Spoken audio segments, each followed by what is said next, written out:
Welcome to Wellspring on the Air. I'm Lindsay Steffen, your host for today. I have here with me Chris and Judith, and I'll have them introduce themselves in a minute. Today we're going to be talking about anxiety and depression, and we're going to touch a bit on anxiety and depression in these times of COVID-19. So first, I'll have Chris, if you want to say a few lines, who you are clinically. Yeah, absolutely. Thank you for inviting me. My name is Chris Chung. I've been with Wellspring since last summer, so I'm almost coming up to a year there, and it's been a great place to just grow my counselor identity. I've been with Wellspring, been able to be part of a lot of the different events that they have.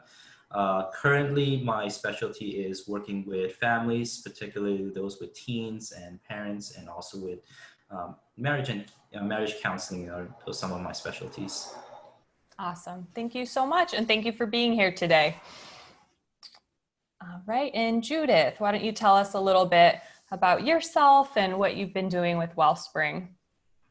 Hey, thanks for having me, Lindsay. My name is Judith Lemus. I'm actually one of the newer interns at Wellspring, so it hasn't even been one whole semester, but learning incredibly. Wellspring is a wonderful place to learn the craft of psychology, being a therapist within a biblical Christian perspective, which is really cool. So right now I'm working a lot with adults, some young adults, and with kids. So getting overall lots of experience, which has been really great. Yes, awesome. Very good. And I know you do a diversity of things at Wellspring, and today they both run some of our online groups. So on the second half of our show, we'll talk a little more in depth about that, our anxiety group and depression group.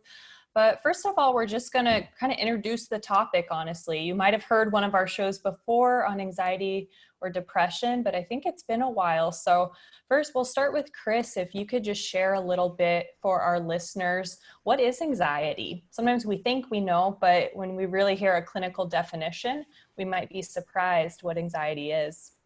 Absolutely. And you brought up a great point, Lindsay, that anxiety has been a buzzword that's been more increasingly used in everyday life, right? And we have families, we have even teens, or even little kids. I have like 5-6-year-olds that I've seen, or 5-6-year-olds in my community that uses the word anxiety a lot. And basically it does refer to some qualities that are familiar to us. There's a sense of nervousness, a feeling of worry, of course. A lot of times it's usually about something that is about to happen, whether it's a major test they're going to take, or a job interview, or maybe even a anticipation about a birth of a child. Those are all situations where we should be anxious about, where it's fairly normal to have some doses of anxiety.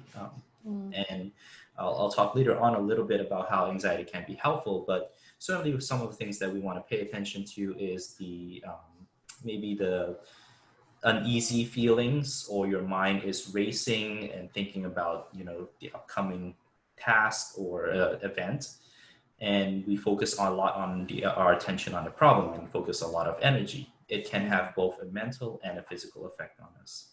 Wow. I think that's an interesting point, that some anxiety is good, is what I hear you saying, that it's normal. And I think a lot of people, we just shun anxiety. We don't want anxiety. It's that scary, dreaded feeling. So, but it's good to know that anxiety is normal. Humans, a degree of anxiety kind of helps you kick into gear before public speaking, some of that, like it's healthy adrenaline. So I'm glad you brought that up. But we will focus today a little bit more on just really when anxiety gets to a detrimental level, or when it's really impairing your functioning. So Chris will definitely educate us some more on that.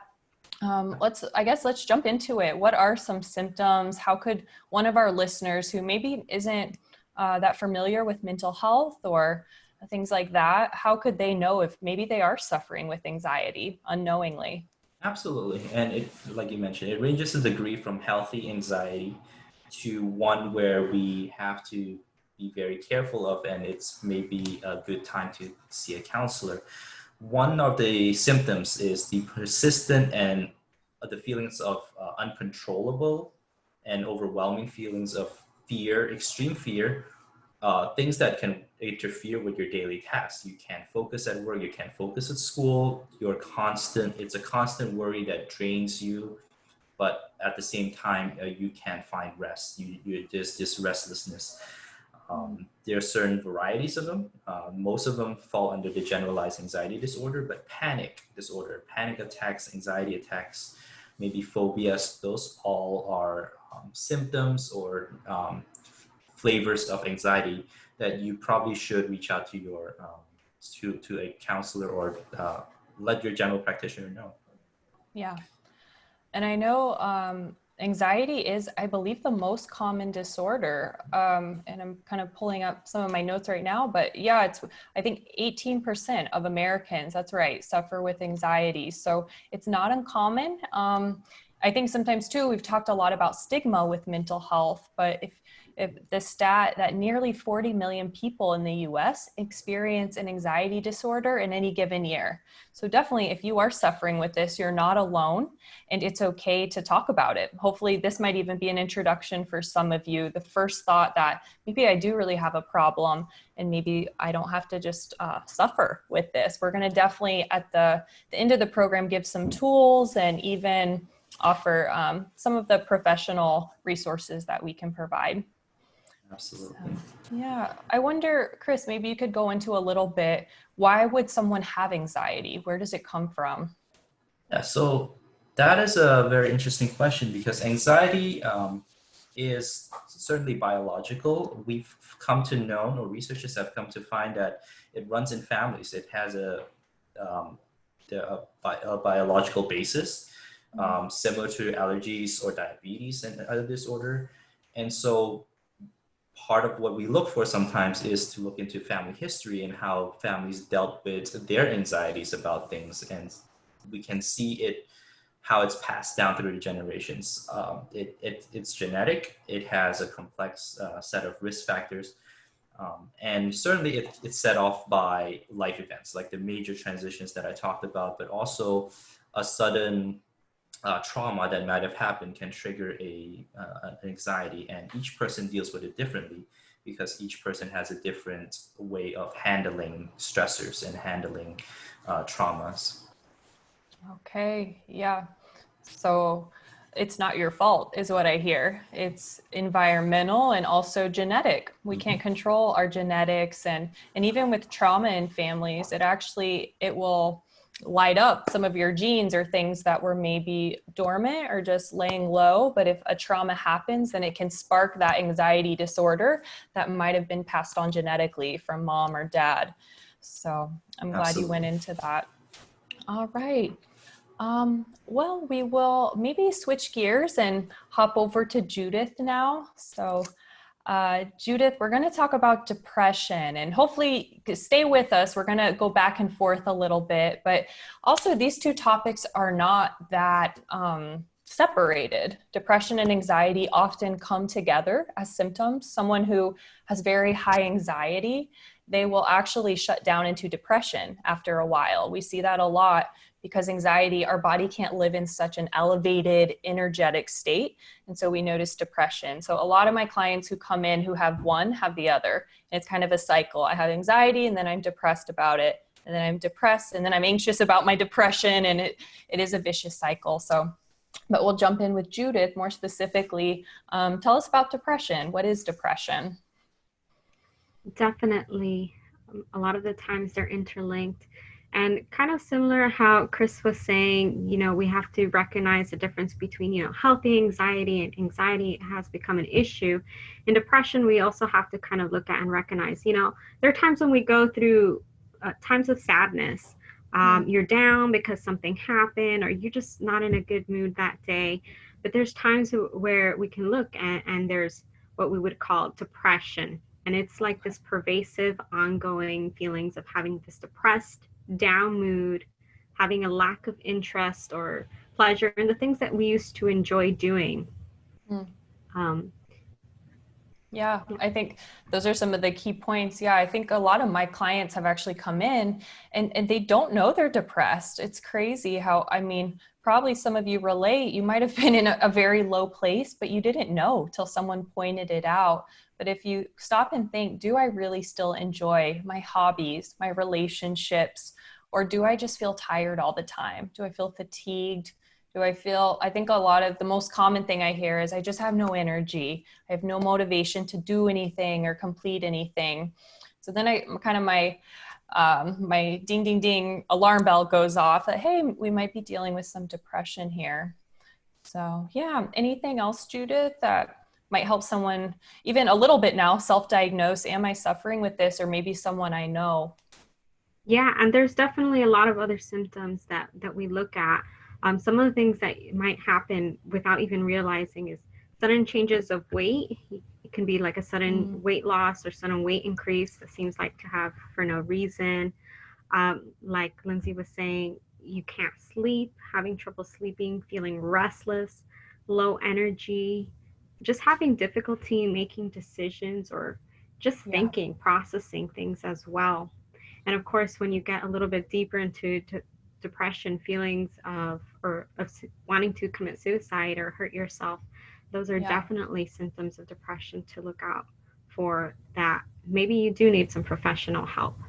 Yeah, that's a great qualifier. I think depression untreated is really scary. And honestly, any mental health disorder untreated can become scary. But especially thinking of depression, it might just be mild, but then it's moderate. And I just am going deeper and deeper into this black hole until I have severe depression. And then thoughts to hurt myself are no longer so abnormal and it's a daily thing. And so definitely if you get anywhere close to that line, definitely seek professional help. Don't, honestly, we say as soon as you realize it, seek professional help so you don't get to that level where you probably are pretty low functioning or just wrestling with those thoughts daily and really not in a safe place. Mm-hmm. So yeah, something else that sticks out to me is low self-esteem. That's often in feelings of guilt. Those are both things that I see all the time with depression. We feel like, why do I feel so bad about myself? Or I feel guilty for everything. I find myself always apologizing and almost feeling like I'm an inconvenience in the world, you know? And we often see as we recover and depression starts to decrease, even our confidence starts to grow again. And we realize we're not just this horrible person or this bad person that depression started to make us feel, because we feel I'm lazy. I can barely get to work. I don't get out of bed. Or if we're high functioning, I'm just miserable and I don't have an excuse to be this miserable kind of thing. So, all right. Well, maybe do you want to go a little bit into the different causes for depression, Judith? If you could Yeah. educate us a little bit. Yeah, and definitely in depression as well. There's a big biological factor we see in research that there's a trend that it happens in families. You can look back and sometimes see, well, my mom had depression and my grandmother or all my uncles or something like that. So you can look and there's this biological factor that comes in, which of course doesn't mean that you're gonna have depression for sure. But if you're starting to look at these symptoms and you look back into your family, you'll see many times that it's something that runs in your family.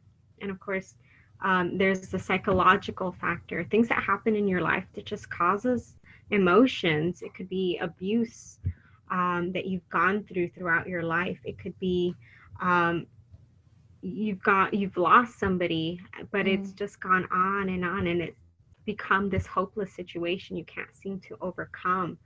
yeah. um, and there's the social stressors that happen in our lives. Things can just pile on. You have a stressful job, lots of things to do, you're worried about money, you're worried about your family, your marriage, and all of these things pile on until your mind just decides, you know, I can't take it, and just Yeah. decides to give up. And those are the kind of things that can lead to depression Mm. if you're not looking out and taking care of yourself as the stressors pile up. Yeah, well said, Judith. Yeah, it's just kind of getting to a point where you feel like there's no hope. Like I'm Mm-hmm. helpless or I'm hopeless. there's really no light is how we start to feel in depression. Even if there is a light, we can't see it and it's not our fault. So I think that's great that you can point that out. And again, there's no blame for depression. It's a medical issue. I think when someone has cancer, we never blame them for that. There might be some forms of cancer. Maybe people say, oh, your lifestyle could have been different, but generally we don't blame people for their medical issues.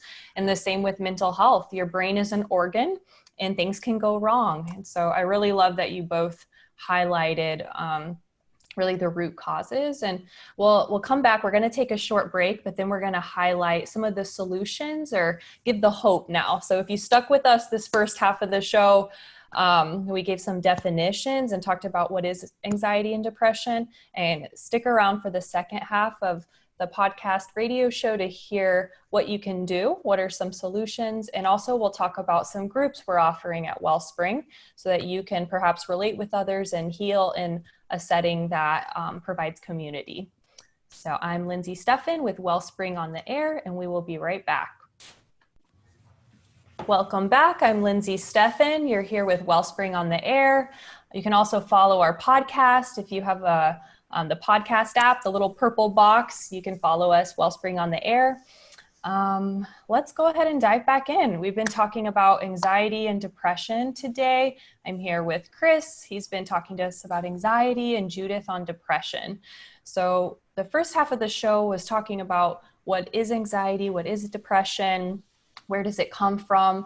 And so now we're going to dive into the hopeful part of the show and talk about solutions, talk about, what can you do next? If you've listened and you think, oh man, I am struggling with this, or my child, or my mom, my best friend, my boyfriend, whoever, my spouse, we're going to give you some hope now and kind of turn that corner, what you can do next. So I'm going to start off with Chris again. We're going to talk about anxiety and what are some solutions for anxiety? What are things we can do if we're struggling with it? Absolutely. I think this is a great time to learn some basic techniques that we can walk you through today. But certainly with a lot of the worries about the coronavirus, people have those in mind. So when we find ourselves anxious, the first thing we need to do is be very self-aware. Now that may mean like understanding that I'm not breathing correctly, or that I am having these recurring thoughts that are repetitive and doesn't seem to resolve itself. Okay. Or maybe if you're coming back to work, thinking about how all that fits together, awareness is the first and foremost things, because that will tell you that I need to engage in some form of exercise that we can do. One that my favorite that I often teach my client is the 5-4-3-2-1 technique, where we engage our senses. Tell me 5 things you see around you, 4 things you feel, 3 things you smell, 2 things you taste, then 1 thing. You can always jumble up those senses. Just engage in yourself. Help yourself feel like where you are right now. Stay present. We call them grounding techniques. Yes. Okay. Another one of my favorite is the deep breathing, which will help us just change our way of breathing, can lower our worry, because anxiety and calmness do not coexist together. So if you can take those deep breaths in slowly and hold them and then breathe them out through your mouth, just kind of get through a few sets of those, you'll find yourself in a more calmer state. Yeah, great tools. Yeah, you kind of went into grounding tools and mindfulness tools. But I like back where you started, just with self-awareness. I think that's key, because I was listening to a video on trauma, and she said, if you didn't have a body, you wouldn't know you have anxiety. And I thought that's so true, because all of these symptoms, they manifest in our body first. And then our mind realizes, I don't like this, or this doesn't feel good. So noticing your body, with clients a lot, I do body work. So where are you feeling that? What does it feel like? I know for me, if I'm anxious, my chest is definitely tight. I start to get a little maybe lightheaded. And so there's certain things you start to learn about yourself. You might get the sweaty palms, or your heart's beating fast. You might get the flush. Start to notice, what is your body telling you? And if your body's uncomfortable, you don't run from it. Don't shut it out. but actually notice, okay, what do I need to give attention to here? So, Absolutely, yeah. It's one of the things that I think we teach at our kids at the bounce camp. Um, oh yeah. Notice it, uh, let it, let yourself feel it, and it'll go. Oh yeah.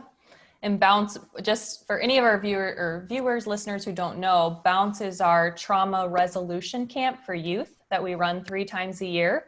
We actually have Bounce Camp for adults now. We've recently started that. So it's a 1-week intensive to overcome any painful thing that's happened in your past, or even maybe chronic trauma. So just shameless plug for that, because I love Bounce and it's great. And yeah, you can get a lot of healing. It's like boot camp, I say, for therapy. You do a lot in 1 week instead of maybe talking about something for a few months. So, all right, very good. So anxiety, there's definitely things we can do to slow down our body, which might slow down our mind and those ruminating thoughts, like you were saying. Good. Well, I'm going to jump to Judith now. So Judith, what are some things with depression? If we're feeling depressed or someone we know is depressed, what would be helpful for us to do? Well, if you are experiencing depression, one of the most difficult things to help getting out of that is taking action, because part of depression is that you can't bring yourself to do some things. You feel tired. You can't even picture yourself being able to do things sometimes. So one of the most important aspects of improving your depression is being able to recognize that you have it and ask for help. Yes. If you can get it, you can reach out, of course, professionally to a therapist. But if you can just, there's someone in your life that you can just say, hey, I just need some help doing this, or I just need some help. I'm struggling with depression. They can help you get up and do something. One of the therapies that we tend to use to treat depression is behavior therapy and cognitive behavior therapy. So we work on, first of all, sometimes with the actions. You might not feel happy, you might not feel like you have hope, but if you can get up and start doing something, just get up out of bed, take a shower, you already can feel so much better if you've just been in bed for who knows how long. If you can get up and take a 10-minute walk, a brisk walk to get your heart rate going, we know that gets the chemicals in your brain activated, makes you feel better. It doesn't have to be a full-out exercise that some people will tell you, and it seems so overwhelming. Just a quick brisk walk can help you start feeling a little bit different, a little bit more energized, get a better outlook. And then for thoughts that you might have, feelings of worthlessness, that feeling like a burden, we also work on a lot with reframing thoughts. And a simple way that you can do that is you just notice, man, I feel like I'm a burden. I feel like everyone would be better off without me. It's just tell yourself the opposite. Tell yourself, no, people want me. I am worth something. And you might not believe it, but if you repeat it to yourself, go ahead and look at yourself in the mirror and say it. Repeat it to yourself. Eventually, your mind and thoughts will catch up, which helps a lot. Yeah. Judith hit on something key that honestly, it's the hard part of treatment is we do have to do our part, and we'd never blame for the symptoms that come with depression or anxiety, but there is a point where we have to do something even when we're not feeling it. Judith's talking about that behavioral activation. If I'm depressed, I definitely don't want to walk or put on clothes and go, exercise or do anything, even just get out of bed. I want to stay in my pajamas. But if I really want to feel better, then I'm going to have to take that first step eventually. Say, okay, I'm going to get up, I'm going to shower, brush my teeth, these things that are simple, but maybe don't feel simple when we're really depressed. And you're right, the emotions over time with consistency, they will catch up if we're getting treatment. For both of these things we're talking about, anxiety and depression, treatment probably will look like a combo of therapy and perhaps medication at times. So we want to throw that out there. At Wellspring, we don't push medication, we're not against it, but some individuals definitely need it as a part of their treatment plan. And if you have very severe anxiety or depression, that's a possibility that you might need that, at least for a time. Also, we can jump in, Judith, maybe tell us a little bit just about the comfort we might receive if we are believers, or if we do ascribe to a higher power, or for us at Wellspring to God and the Bible. Yeah, what might we find there? Yeah, definitely. I wanted to share actually a Bible verse that really resonates. Psalm for in Psalm chapter 40, the first few verses, it says, "I waited patiently for the Lord. He turned to me and heard my cry. He lifted me out of the slimy pit, out of the mud and mire. He set my feet on a rock and gave me a firm place to stand. He put a new song in my mouth, a hymn of praise to our God." And I think that it can just really resonate with some people who might be feeling like they're just depressed. They're stuck in a pit. They're in a muddy place. They can't get out. And one of the comforts that comes from looking towards God or to a higher power is knowing that you might be stuck, but there's someone who can lift you out and put you on a firm place and give you a new song. You know, songs can be really uplifting. I think a lot of people use it to hype their mood and everything, but put a new song, a whole new song to define you in your mouth. Wellspring as a faith-based place, a program, we have that hope, and we pray for our clients and trust God that He's able to do that. But if you also have this faith in God, you can look towards God and ask Him to help lift you out of that pit and give you new strength and a new song.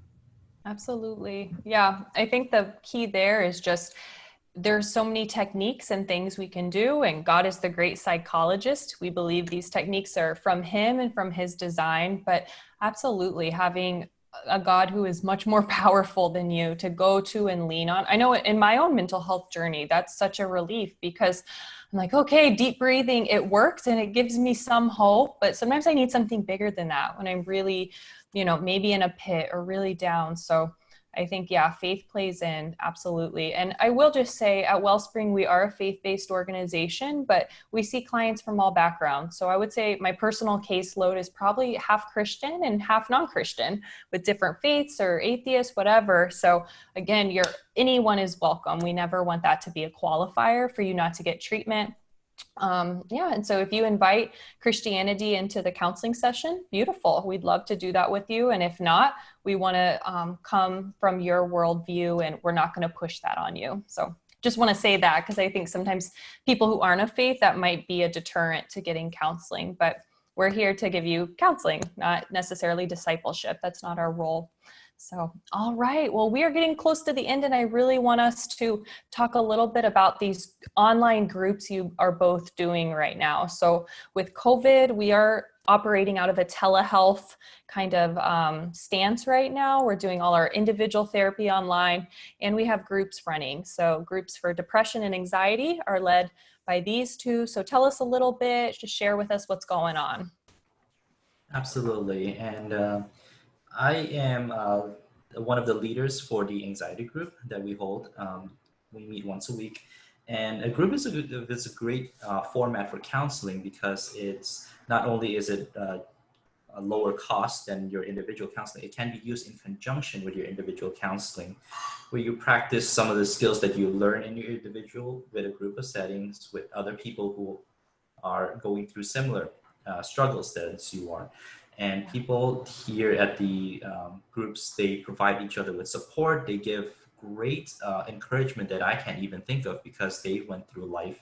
They've experienced many different ways of coping with their own struggles, but also sharing stories of successes allows each other to feel encouraged and know how to go through life. It can be also used maybe as an after your individual counseling. Maybe you're done with individual counseling and you want a little more boost, being able to continue working on the challenges of anxiety, but in a safer setting, and you can feel more support, you feel more of a connection with others. And so there's a lot of differences and pros and cons with group counseling per se, but Yes, we are offering that as an ongoing. You can feel free to come and go as you please, and we just love to see be of help to you if that's a resource that you think you'll be needing. Okay, thank you. So yes, we have our anxiety group, and then Judith, just for time's sake, give us a couple lines about the depression group, what people can expect. We're winding down. Um, just pretty much agreeing with everything that Chris said about the benefits of what a group can do. I, as a therapist or any therapist, can tell you there's hope. There's things get better as much as they want, but so much better to believe it and hear it from people who have been where you are and have experienced being in that pit, and not seeing the light now can say, yeah, there's a light at the end, and you can get better. And just being able to encourage each other in a way that somebody who's not experiencing can encourage you. I think it can be a huge help for Yes. anybody who would like to go into a group. Um, Awesome. It sounds validating. Like maybe family doesn't Definitely. understand, friends don't understand sometimes, even if they're well-meaning. So being somewhere with people who experience what you experience, have similar emotions, similar stories, or maybe not the same story, but similar feelings about things. I think that's super validating to know you're not alone, that it's normal. So all right. Well, I want to thank you both for being here today. This has been fun and informative, and I hope everyone really found something of value from today. So check us out again. Wellspring on the Air is our podcast app, and we're on the radio throughout the week on Life FM. So I'm Lindsay Steffen with Wellspring on the Air, because hearts and minds matter.